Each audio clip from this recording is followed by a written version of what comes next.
And welcome back to this week's episode of the Life Switch Show. It is a show for real this time. Well, it was the last time as well. But to me, it's officially a show. This is the second episode of the Life Switch Show. So I think it's official.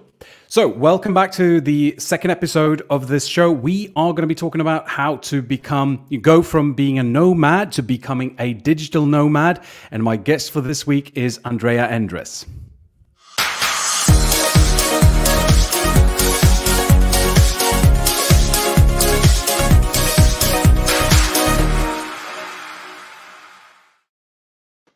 So welcome, Andrea Endres.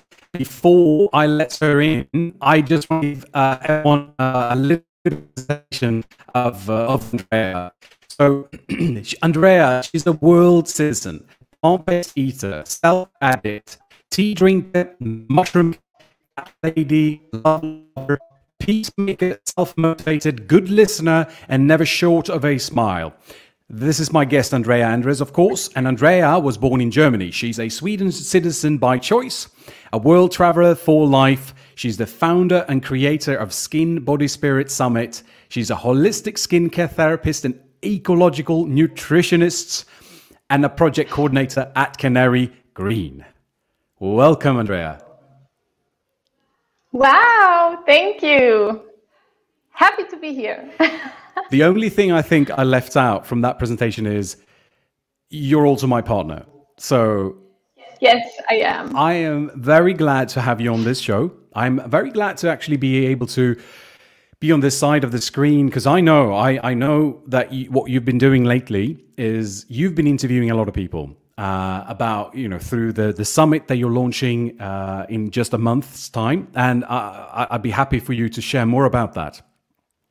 But I'm happy to have you on this side of the screen, being able to ask a few questions for you, about you, because I know that before I started traveling, before I met you, before I got introduced to this whole nomad lifestyle kind of thing, there were a lot of questions for me to figure out how to do it. How can you travel? How can you make money? Do you make money while you're traveling? Do you work somewhere before gathering money, saving up money, then you go off? How long can you be out? What websites do you visit? All kinds of stuff. And this is something that I think you're an absolute expert at. And which is why I wanted you on the show, because I know meeting people like us, a lot of people ask, how do you do it? So I guess that's the whole topic for today. For anyone coming in and listening right now, I just want to welcome you all. I'm super glad that you're here and catching us live. If you're joining by YouTube or Facebook, you can always leave comments in the comment sections. When you do, that's going to be pushed through so we can take part of that. And if you've got any questions for me or especially for Andrea, feel free to put them in the comment section where we can then address them and hopefully able to, in the live streaming, answer your questions. If for whatever reason we can't answer during the live stream, we are going to come back. We are going to answer your questions, so do not worry. We're going to get to that. So if you're here joining live, welcome, and let's dig in. Andrea, tell us more about who you are, what you do right now. What are you doing? What are you doing? I think that is a question. It's a good question because what are you really doing when you are a traveler, when you are a nomad? And so I've done a lot of different things, like really being here and there and doing this and that. Always something that has to do with my passion, and I have a lot of passions. But right now I have been for the last half year, basically, I have been creating my Skin Body Spirit Summit. I'm in love with holistic skincare, right? The whole aspect of it, like. It's not just the vanity, like the outside, how our skin looks or whatever. It is really, where does the product or the ingredients even, where do they come from?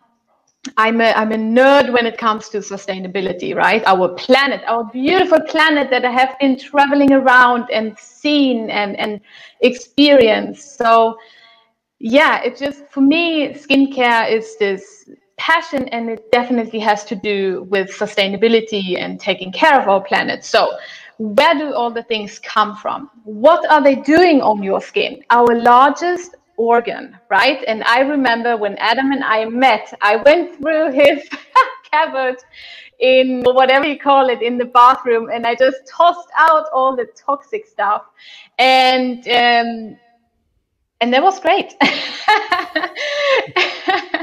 You don't have any more dry skin anymore, you know, like all this normal stuff that people really struggle with, but you go out and buy products and still you don't feel good about yourself, because your skin, as I said, the largest organ, it's what we see on the outside. If that's not right, if that's not in balance, then, you know, it really affects our being, our spirit and everything. So what does it do on your skin, on your body, on your organ? And then also when you shower, where does it go?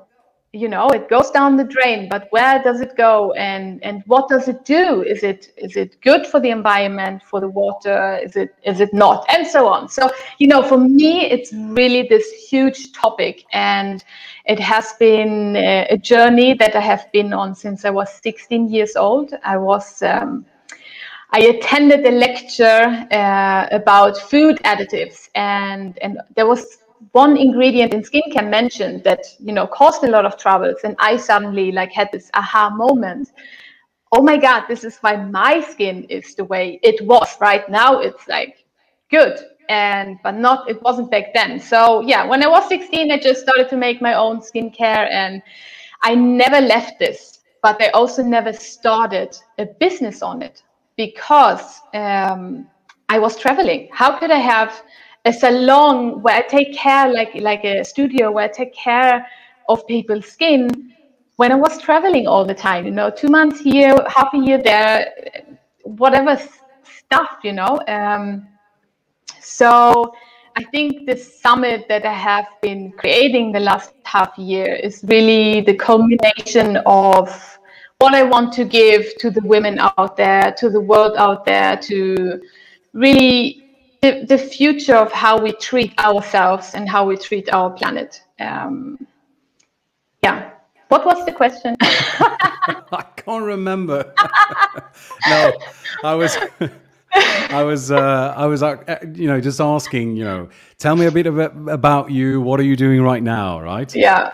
And Yes. let me just say, I can tell, and I know how passionate you are when it comes to the skin, and you know, the holistic piece of this, the sustainability piece of this, you know, and on that topic, I actually wanted to just briefly touch on that as well. So you are creating this skin summit where you're interviewing this 20 plus experts on this topic. You're also involved in a project, Canary Green. Can you, you know, just for anyone who's joining, just, you know, because we're going to get into all kinds of stuff anyway, but I'm curious to know more about the Canary Green project. What can you tell me about that? Exactly. So Canary Green is not really a project, it's a non-profit, and it's a non-profit where it's on Tenerife. So Canary Green, we are trying to highlight sustainable tourism.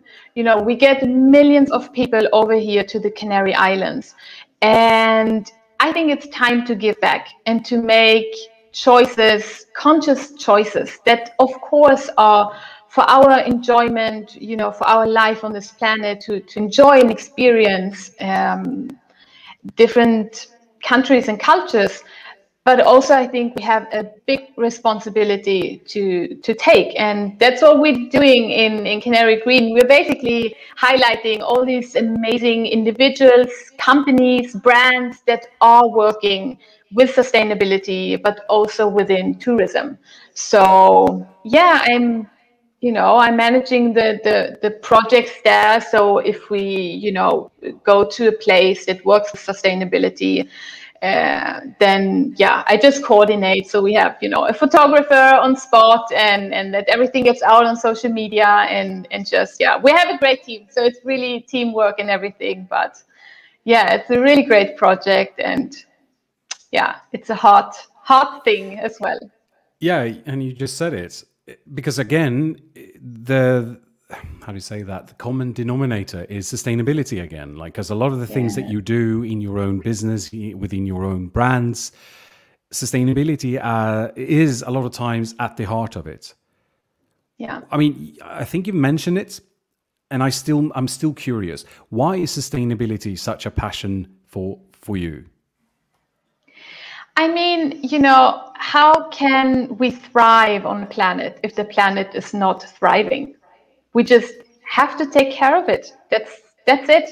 I think, it's pretty simple. We just have to take care of it. And especially, I think, the last couple of years in Sweden, especially, there has been like this shame about traveling and the shame about jumping on a plane and taking a plane trip, right? And I think for me that in my lifestyle, how I have been living it since I left school, right? High school. That's like when I started traveling. Wherever I go, I have one tiny backpack. I don't own much. I don't consume much. Whatever I consume, I try to have it, when I was traveling or when I am traveling, I buy a lot of secondhand stuff because I know I'm not going to stay for that long. So I'm just going to buy secondhand, So, and also, again, give it back so it again can have a second, a third, a fourth life, basically. And also what I've noticed when you're traveling a lot, and especially to warm countries, I love the sun.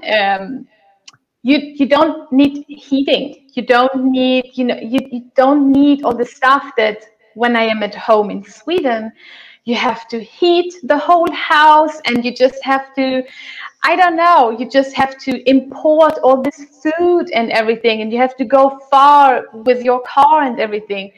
But when you really live where your food grows, you cut that. And then, I mean, of course, I'm a plant-based eater, so it's also like, yeah, it's also very sustainable. It doesn't take a lot of resources being plant-based, right? Because you cut the middle piece, which is the animal, right? So you instead feed yourself right away instead of feeding the cow first and the cow feeding yourself. So yeah, I think sustainability is really about us living on our planet and living together with our planet. It's not us at the top of the pyramid. It's us in the whole thing. And that is really what ecology, you were saying, I am an ecologic nutritionist. And in Swedish, you also say, you don't say holistic skincare therapist, you would say an ecological skincare therapist. And that is really because there is this synergy between humans, animals, and nature. And that is what ecology means. It like really goes around hand in hand. Our body is a network that lives in a network. So it really, we cannot get away from hygiene. We cannot get away from that we are all connected somehow. So I think it's important to just take responsibility, not just for your own health, for your own life, but also what I do affects you, affects my neighbor, affects another country on the other side of the world. So it really does all affect. It's not a personal thing anymore.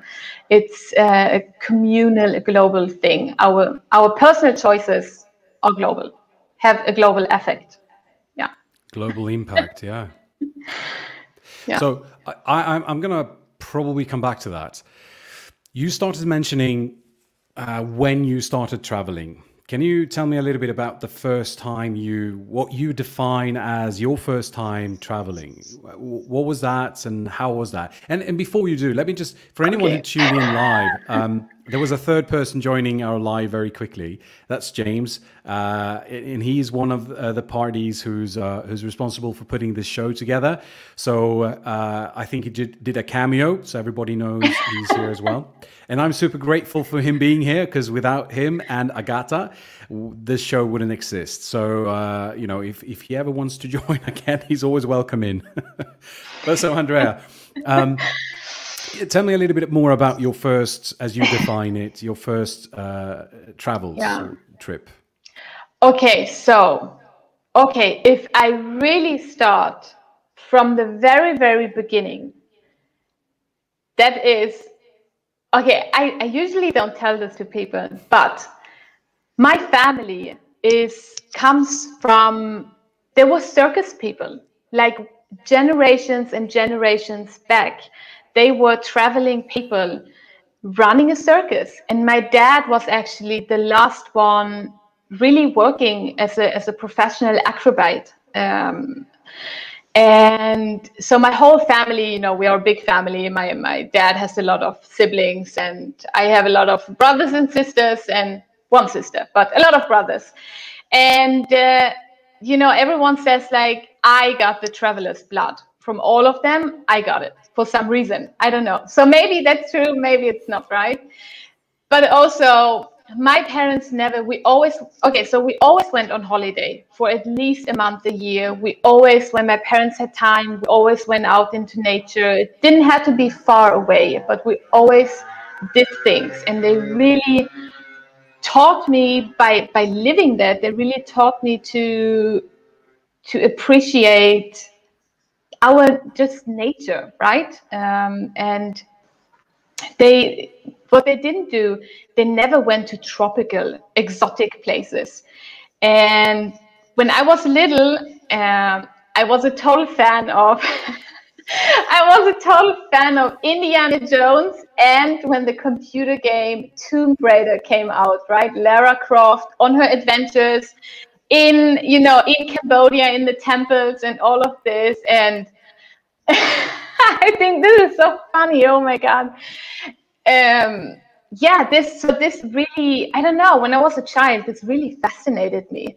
This, you know, it looked so adventurous and so exotic and everything. So I think it has always been in the back of my mind that there is this totally different world out there. So anyways, last year in high school, right? There was like a big education fair. So all the high schools went to this fair, and there were different universities, you know, where you could choose what to study after high school, and different other educations, private education, everything. But there was one table or stand or whatever you say, and it was called Work and Travel. And I was like, oh my God, I need to know more about how you can work and travel, because I want to travel, because my parents didn't travel to tropical places. I mean, you know, we traveled in Sweden and in Europe and this, but not even Southern Europe. Like I had been to Southern Europe maybe 2 times for, yeah, with my parents, but yeah, they didn't like the sun and all of this. So, but I absolutely loved it. So anyway, we, yeah, just this work and travel, and I looked into it, and there was like, they were talking about Australia, that you can work, make a little bit of money and also travel, and yeah, that just got stuck in my head. And what, you know, the prices they had though, like I was a student, I couldn't afford these prices that they would charge to put you in this program and to help you with the visa and blah blah, all of this. So I was like, I'm gonna do it myself. So back then I had a different boyfriend and he was totally on board with that plan. So we just worked for a year, and then we just organized everything ourselves with the visa and flight over. And I have never flown on an airplane before, right? My parents always went with a car on holiday. So that was my first flight. And yeah, I couldn't speak English. I basically learned English while I was in Australia, and just, yeah, and that is where it all started. You know, I never stopped. Yeah. Yeah, yeah, it sounds like it. Let me just say a big hello to Basha, who's here joining live, and also Guillaume was here as well before. I could see him. I just want to welcome everyone who's catching this live. If you've got any questions, please leave them in the comment section. If if you just want to make yourself heard and known where in the world you are right now, just pop your destination, your location into the comment section, and we know where from you're joining in. Well, I find that super interesting, Andrea. You being from a circus family, having Indiana Jones and Laura Croft from Tomb Raider being your big influencers, and then. And this is something that I get from you, I get from your whole family. You then got exposed to this fair where they talked about work and travel. You saw it, you realized it's outside of your, financial capacity or whatever. So you just made up your own way to get there, right? That resourcefulness is something that I admire in you, and also something that I admire in your whole family. This resourcefulness. There's always something going on. Like even with your parents, if they couldn't travel far, they would still go out into the woods. They would still do something. They would still always make the best of it. So, and I think that's what's made you so successful in your adventure of, as you said, once you started traveling, once you went to Australia, you never stopped traveling. It was more like every time you did return back home, it was just to visit and reload, restock, so that you can go out on one of your new adventures. Is that accurate? Is that true? Yeah. The longest time I've lived in one place was for 1 year in Sweden. I think when I started out my web shop years ago, to help my travels a little bit. So I started a web shop with my own products and to support, to make a little money on the side to support. But after I think 4 years or whatever, I closed it down because it was my anchor. It was holding me back. I couldn't, I had to come back to restock and all of this. And because it was too small to have someone else do it. And I also didn't want to put all of my energy and all of my time and being there on spot and only doing that. I didn't want that. So I made the choice to know, okay, then I let it go because it doesn't support my lifestyle. And I was sad for a minute, and there's so much we can do in this life, and it's really, for me, I think my leading star always has been to feel joy and to seek joy, but real enjoyment, real, like real where you experience the moment so that it gets stuck with you forever. And I love to live for that. Yep. Again, it's clear that that's one of your passions for sure. So you're talking about how you've only come back to just make some more money so that you can be out to travel again. At one point, you stayed for as long as a whole year in Sweden, running your web shop. How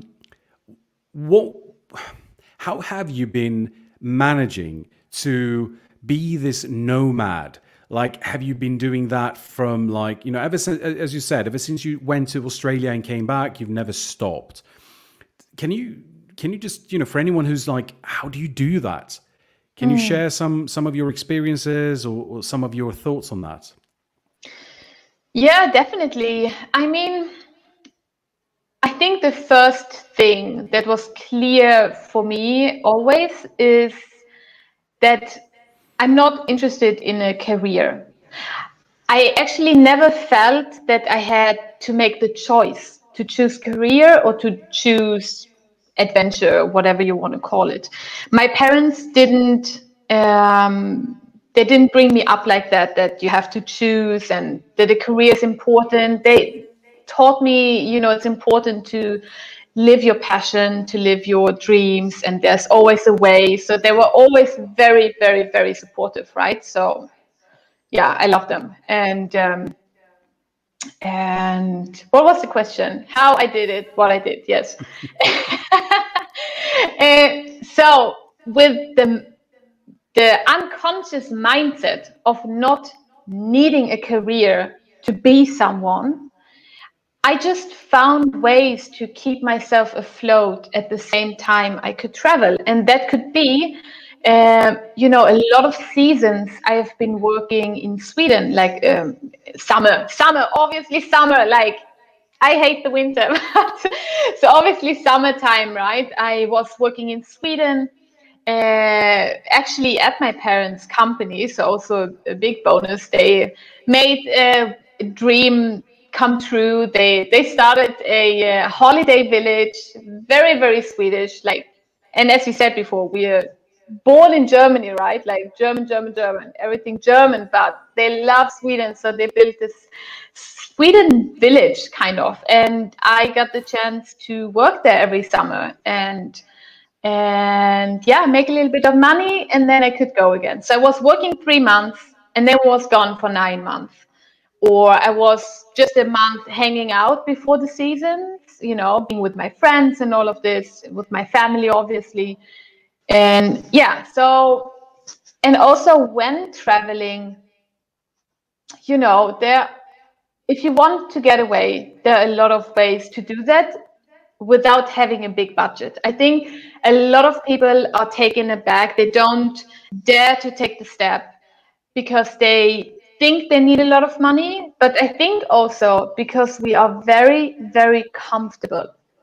We want to have our big TV. We want to have our furniture, our whatever, stuff around us, right? And that stuff was never important to me.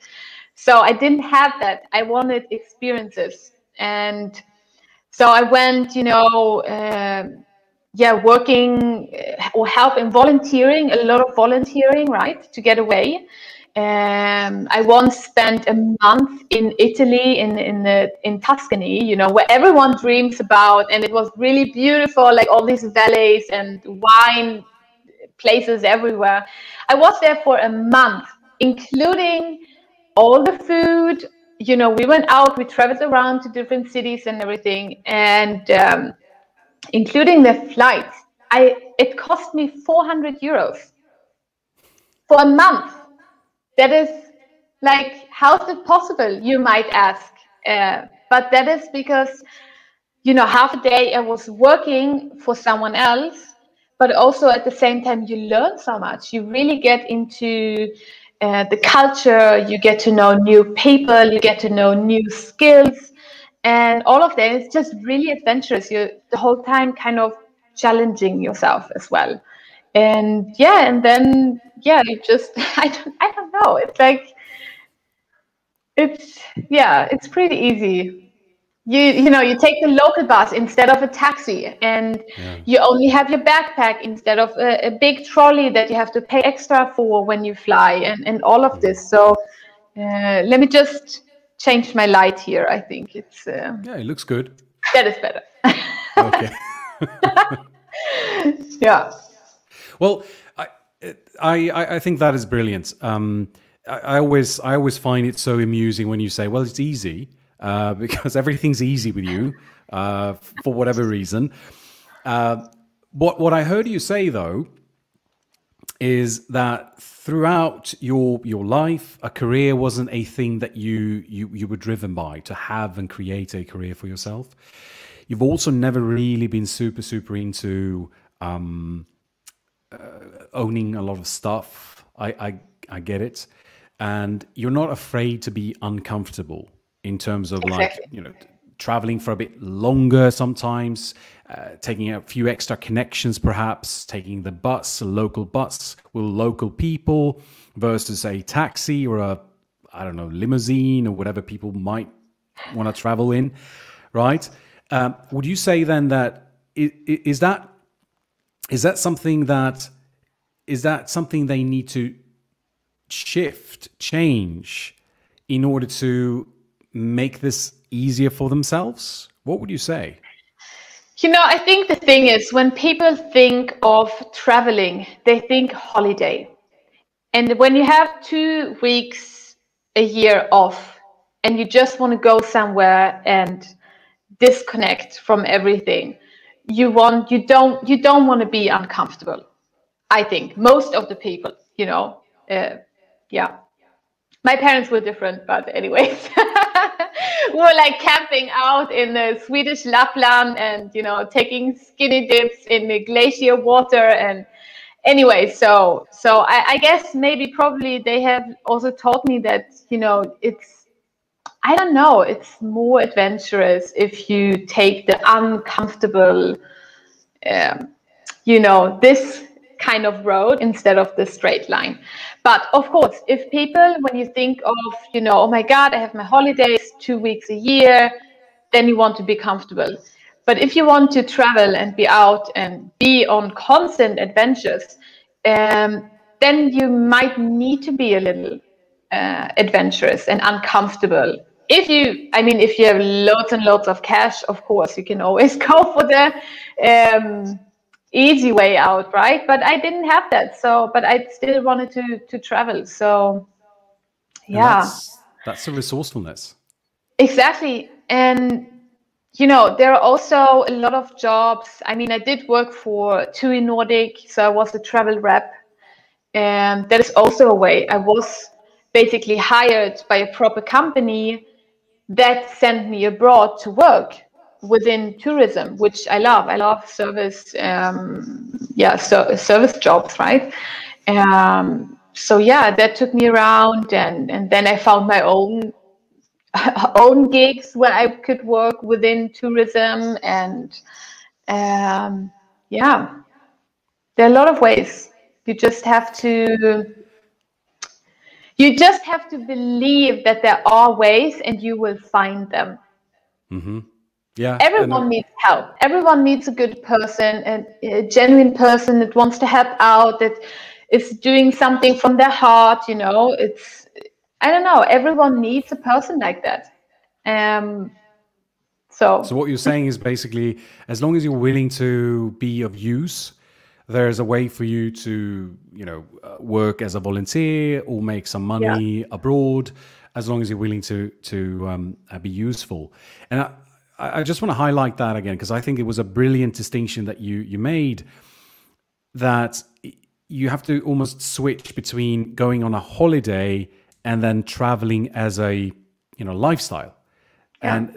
And that's the switch. Before, a couple of minutes ago, we got this beautiful comment from Tony, who said that it's taken him several years to see and think different about the world, right? And now he's finally able to shift his perspective so that he can start living life a little bit more on his own terms. Now, if anyone's very observant, they can see that we share the same last name, me and Tony, and it is my brother, so I happen to know him pretty well. and I know it is one of those things. He's been able to see what we do from afar, and he's just like, how do you guys do it, right? And he's definitely one of the people that I think of when I think like, let's just show more people how you can do this.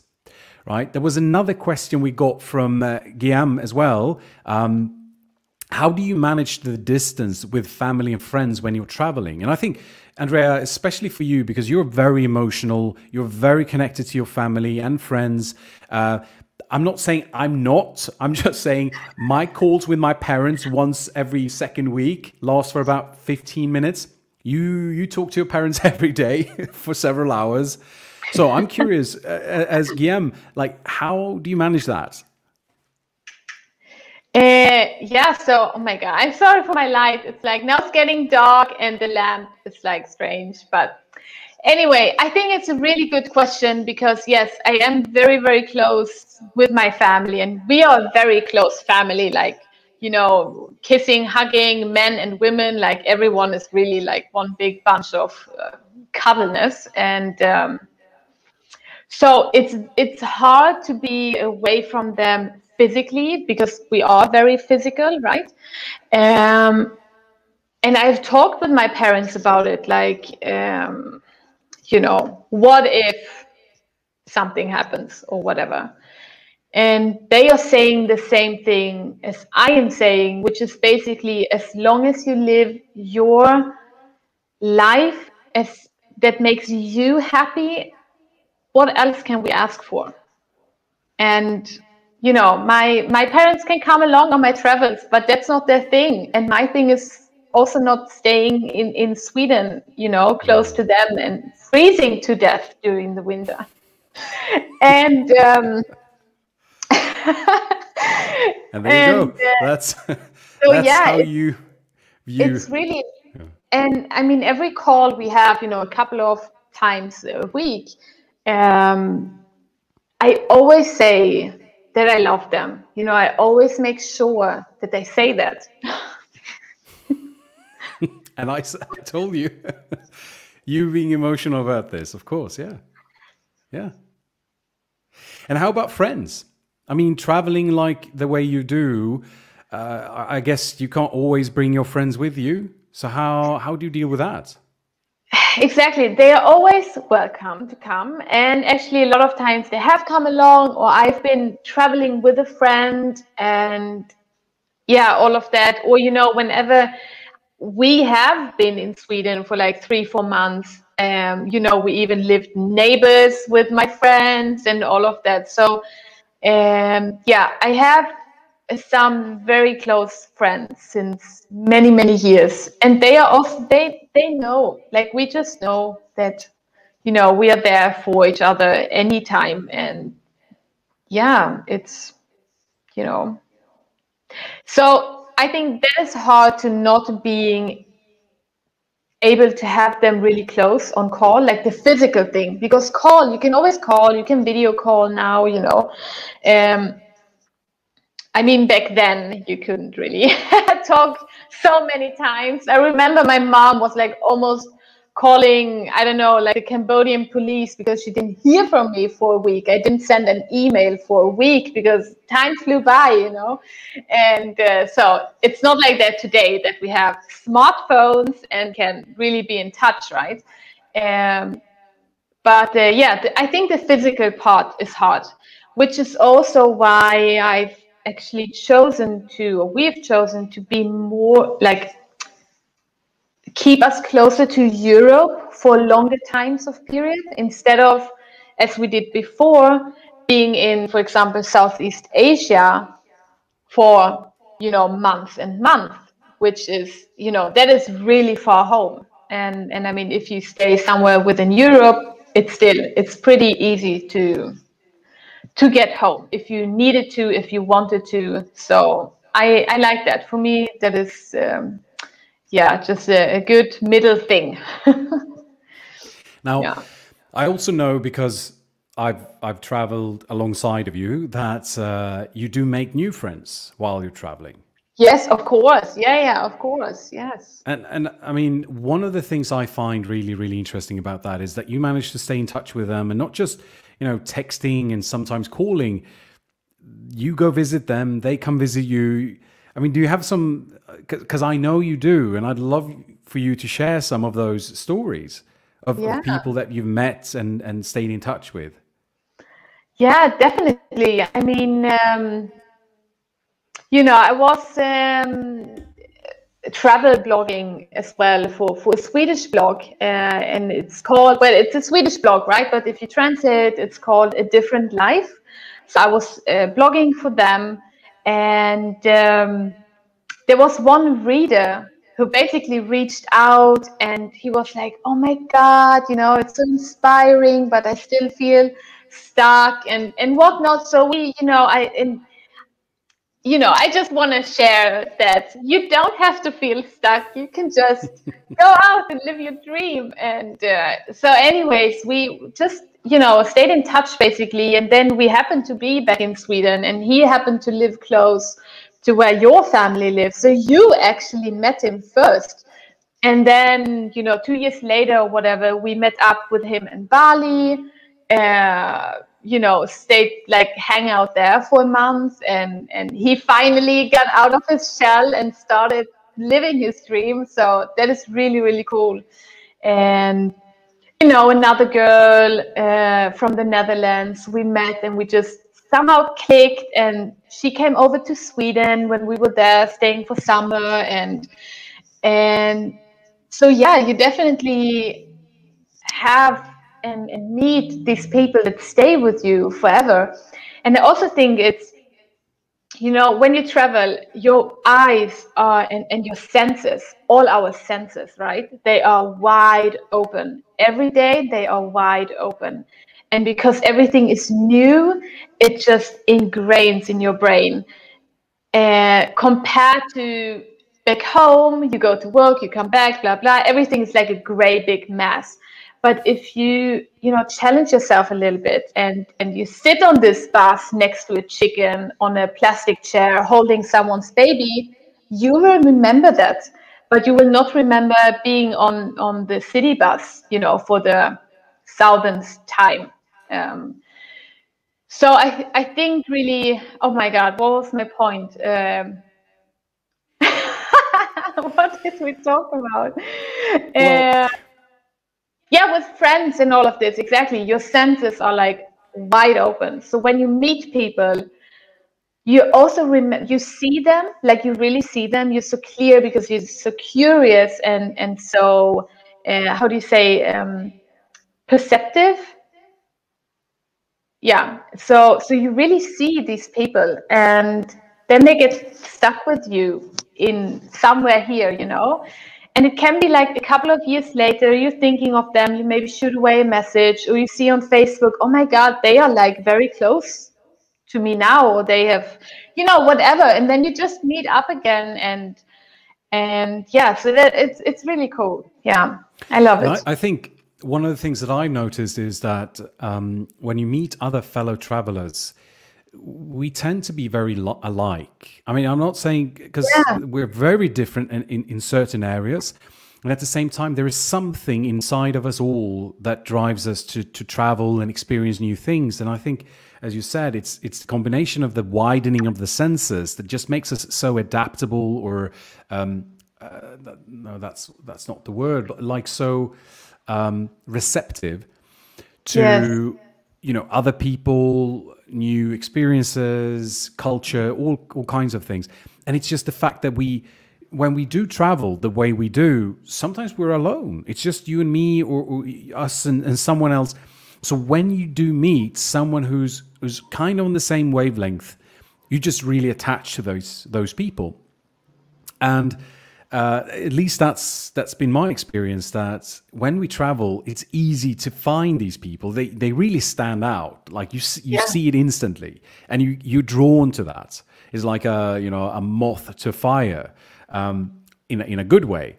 And yeah, and this is the thing that I know that we've talked about as well. That when you're traveling, we seek community, we seek yeah, other people, because we leave friends and family behind back home.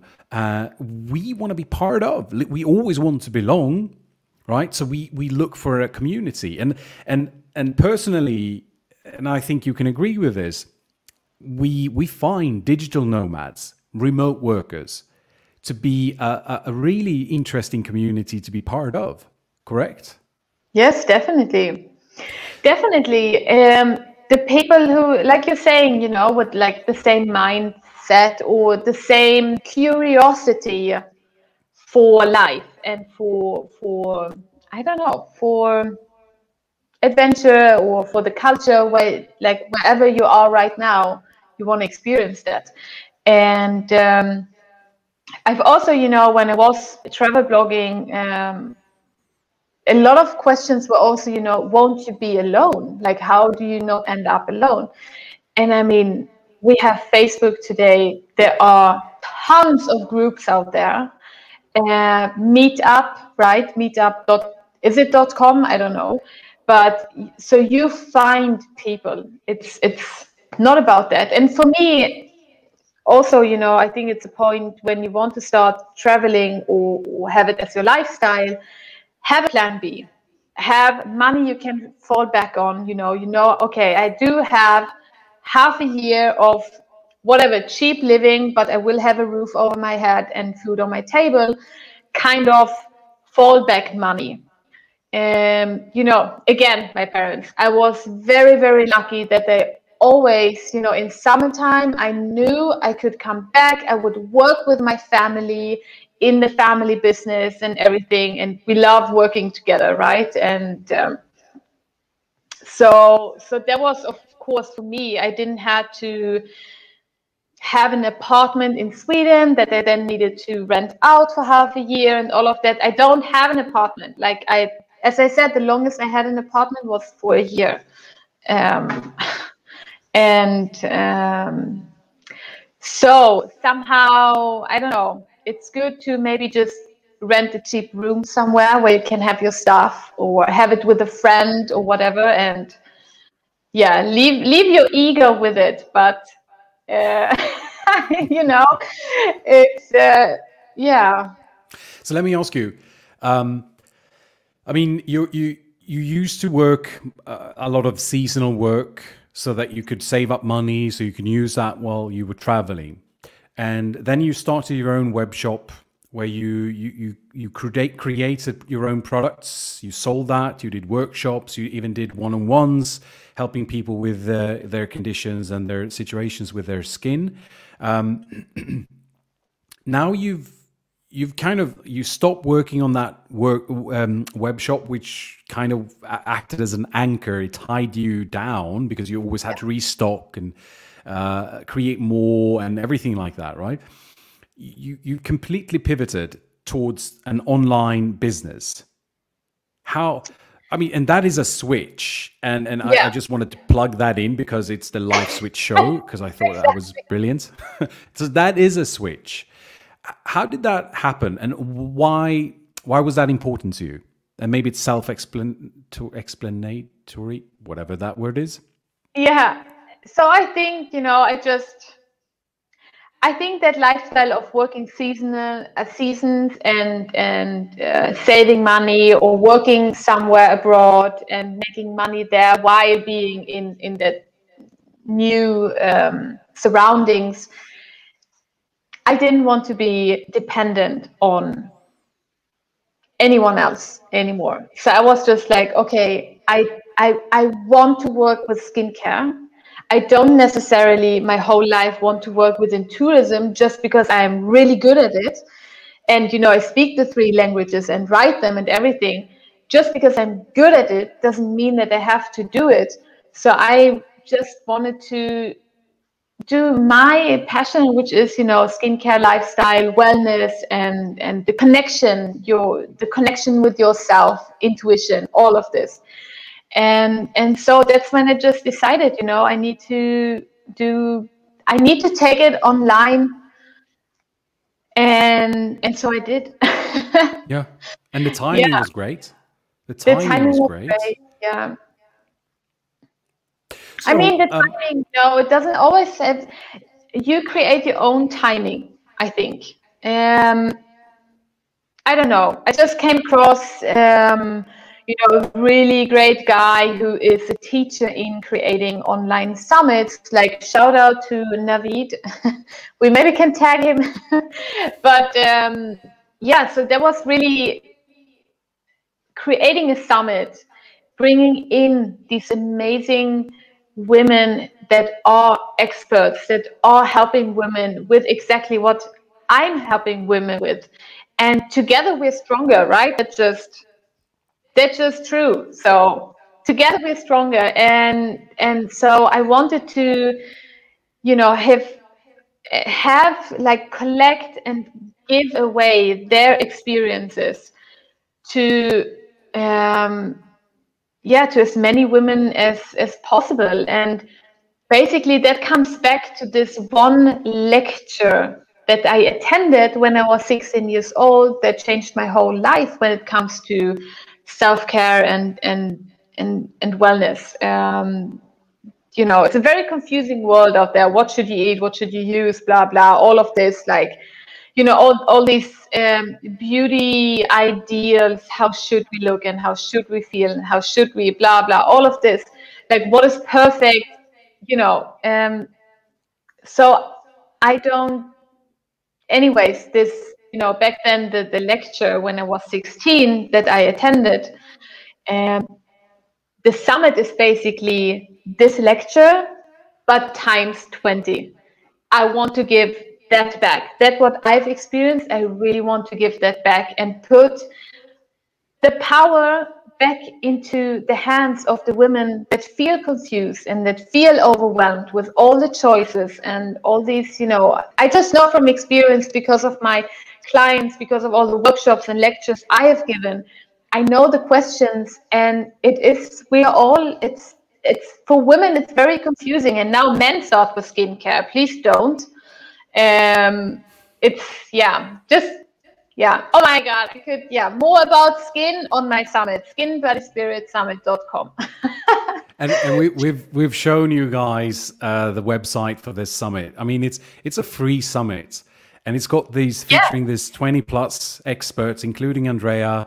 She's handpicked all of these people, these beautiful, powerful, experienced and knowledgeable women to share their wisdom. And I mean, if we talk about coming back to the whole thing about how you launch something online, how you get to then travel doing that thing, I think what you did was a beautiful thing, because you managed to pair together, you managed to get together with other people who are influencers, movers and shakers in their industry, and you managed to connect them together, which is, I know, one of your superpowers. You're a connector. You go well with people. You love to mingle, so you kind of did that, and just had a tape recorder recording the conversation with these different 20 plus people, right? Kind of.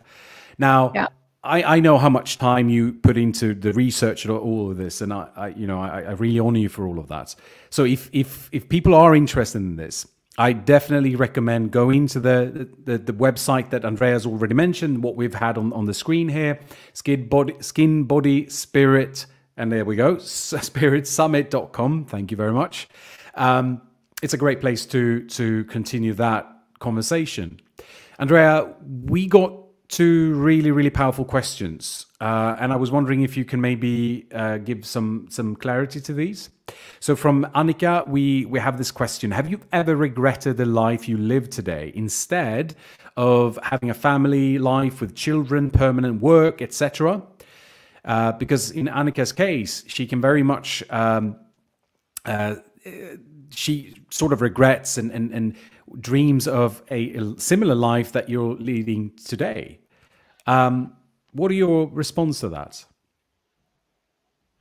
Exactly. I mean, it's my choice, so I won't regret anything. And also, it's never too late. Like, I think my dad was 60 plus when we moved to Sweden, and he was married 3 times before, and with my mom, the 4th woman, he found his love for life, and they're still together and very much in love and everything. So it's never too late. Like, oh my God, never. My mom created 3 years ago, and now she is 57. 3 years ago, when she was 54, she created another dream of hers, which is like a vegan kindergarten. Like, she loves children and all of that. So it's never too late. Like, you can always live whatever life you want to, I believe. Like, we are privileged to do that, right? And especially now with the internet, we have these opportunities to reach out, to meet people and all of that.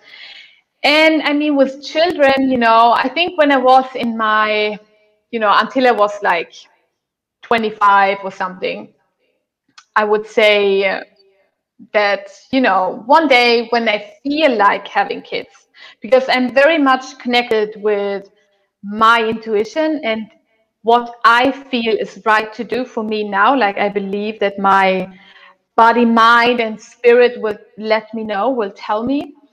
So when I really have the desire to create a new life, then I will do it. But that day hasn't happened yet. And I think now when I'm thinking children, it's just like, no, thank you. We are a lot of people on this planet. I don't need to create one more. So the people who really want to bring a new life to this world shouldn't do it because it's expected from society. They should do it because they really feel they want to do that from themselves. So Yeah. yeah. I think that is, that it's never too late. I really think it's an easy thing to say. It's a typical thing for you to say, Yeah. I think. But in this case, I totally agree with you. Like, it's never too late. And I think, again, you're such a great example of that. Your father is, your family is. And I honestly think it's such a great statement. You wanted to add something? Yeah, I just wanted to say, so there was one time, or actually two times, when I tried to be a grown-up and do this 9 to 5. And so it was actually, I came back from travels in Asia, and I was thinking, now I'm gonna stay in Sweden and I'm, gonna make some proper money, not living like, a backpacker. Like, I will make some money. And I actually I'm not an educated chef, right? But I know cooking. So I got to be the head chef in a very popular place in the city where you and I met. So basically, 1.5 months after I came back from my travels, and then I also got this job, and I had an apartment I was sharing with my best friend. So we had a blast, we had such a good time.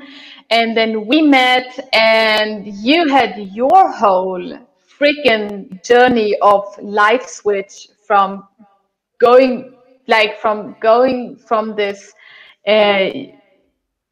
like this top level manager, really, with a brilliant career ahead of you. That's how I met you, right? That was like Adam, the career guy.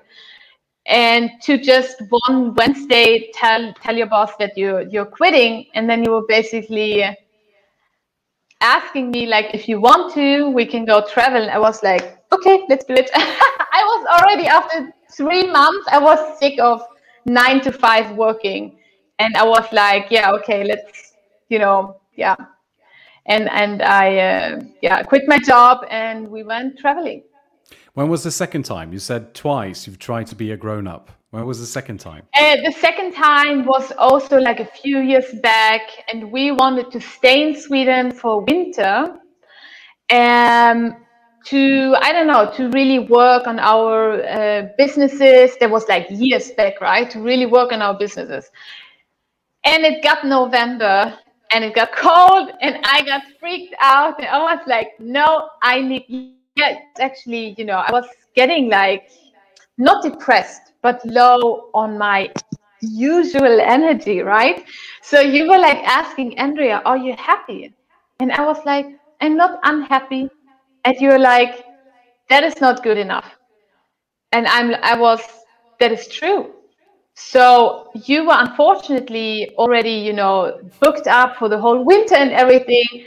I wasn't. So I was like, okay, I'm going to go to the sun. And a week later, I was on the plane, and I had, I called up an old friend, and got a job. And so, that was my second time where I tried to live a normal life. And, we can really we should never regret. We should never feel that we regret anything.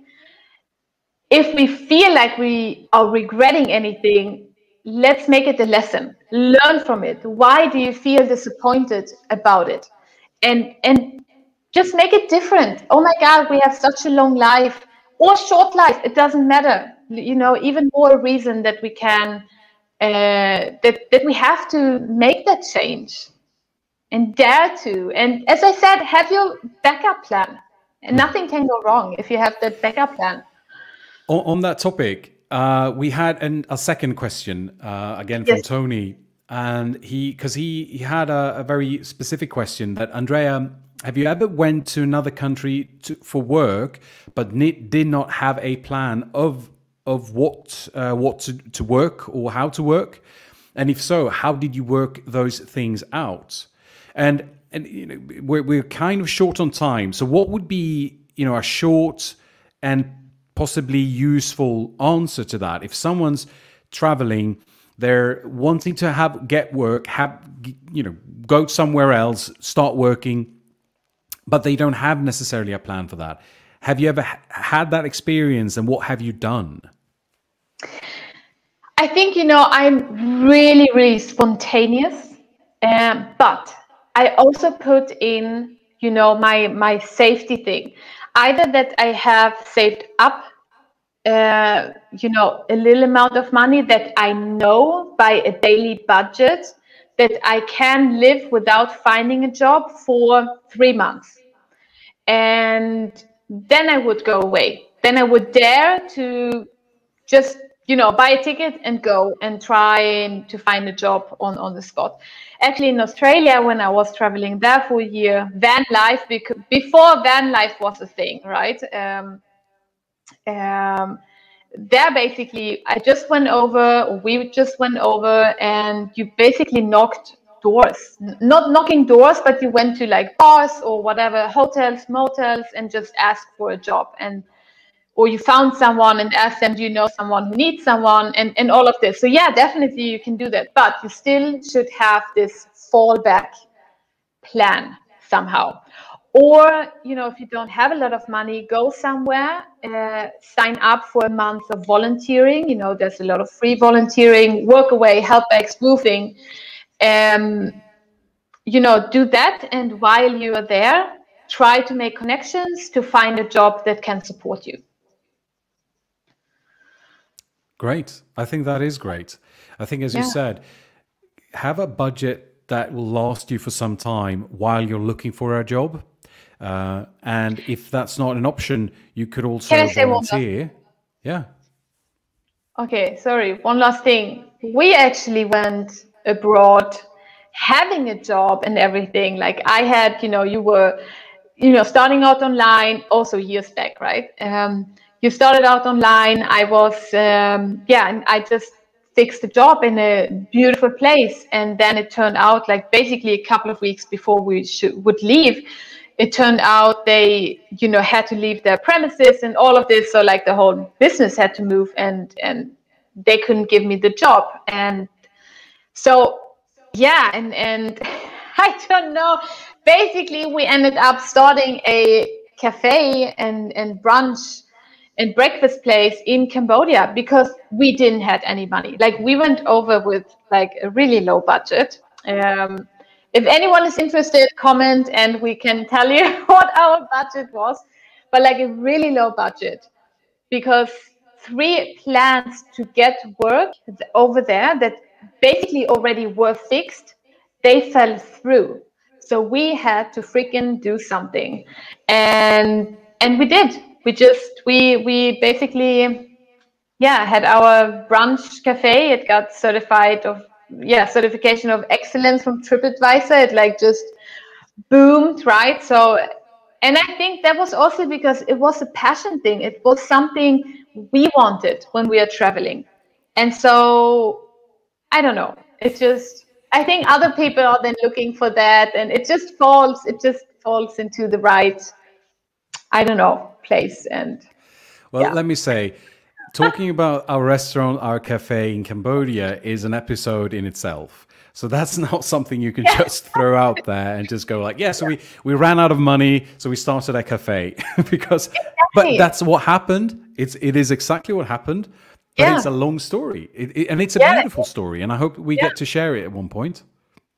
I mean, I got to teach also in Cambodia. I got to teach disadvantaged women. You know, there's a lot of poverty in Cambodia, right? And I got to teach them how to make skincare from locally produced coconut oil.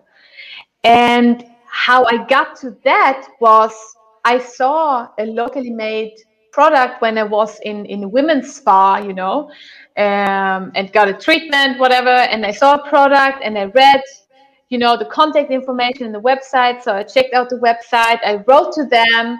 I went up there because I was curious, like, how do you make your products? How do you make this coconut oil? And the guy, he said, yeah, come up, I show you. And I was like, yeah, oh my God, we're still in touch. 2 years later, I came back and worked for him, educating these women. And yeah, so it's like, it's full of possibilities. We just have to dare to ask and to think that it is possible. It could be possible. If he had said no, then yeah, okay, then no, whatever. It doesn't have to do anything with me. Then it just wasn't right for him, or whatever. So yeah, I think we have so many opportunities. We just need to grab them and see what happens. And if it's not good, then we just go back to the old ways. This 9-to-5 job will still be there, or any job that will give you a roof over your head and food on your table. And yeah, so yeah. That's the ultimate backup plan. So Andrea, before we leave, do you have it's the beginning of the year. Do you have a word of the year? Have you figured something out? Is there a word that's guiding your commitment, your focus, your attention this year? Yeah, I've tried actually to think about it, but I don't know. Can you help me figure a word out? I don't know. I think it is just maybe becoming, I don't know. What was that? Finish the sentence. What? Independent, like really only, not working for someone else anymore. Yeah, there you go. Yeah. There you go. I just helped you figure it out. Independence. Yeah. All right, cool. So Andrea, if people do want to continue this conversation, and I'm sure people will, because it is a hot topic of especially now, but people want to know, how could I travel? What was the websites you mentioned? How did you do it? There are a lot of these questions. How can people get in touch with you? Yeah, I mean, you can follow me on Instagram. I know I'm not an Instagrammer or travel blogger or anything, but it's my first and last name .me, so AndreaEndres.me. Or, of course, go to skinbodyspirit.com. You can just send an email, or you can register for free. I would love to have as many women as possible. This is going to be so much fun. But yeah, so just find me on Instagram, shoot me a message. I'm happy to share any resources on traveling, or even, creating an online, whatever I did. Yeah, so I'm just happy to share. Just ask me, and yeah. Great. Well, Andrea, thank you very much for being on the show. As I said, I'm super happy to be on this side. And thank you for taking the time to explain and tell your story about this. And I'm sure that people will reach out and wanting to know more. And I'm super happy that you will be there and answer their questions. So thank you for being on the show. I hope to have you on at another time, talking about something else, perhaps. I'm sure that's going to happen. So Thank you again, Andrea. Yes, and thank you. This was really fun to really talk about all of this stuff. And yeah, thank you. Bye. So thank you very much, guys, for staying for this long. We went slightly longer than we expected. That's what happens when you put us two together. We never finish talking. But I'm super grateful that you stayed. And thank you very much to everyone who's been on this live, commenting, sending your questions in. I really appreciate that. And I know Andrea did as well. I hope what Andrea shared today was useful and helpful. And if you want more like this, of course, follow this channel, like the page, go visit Andrea's stuff, what she's up to, and like and follow her things, because that's what she's all about, of course. Next week, we are meeting with Joseph Babar, and he is a guy who is bigger than life itself. And for many, many reasons. He is a professional bodybuilder. He's running this super successful online business as a personal trainer and an online coach.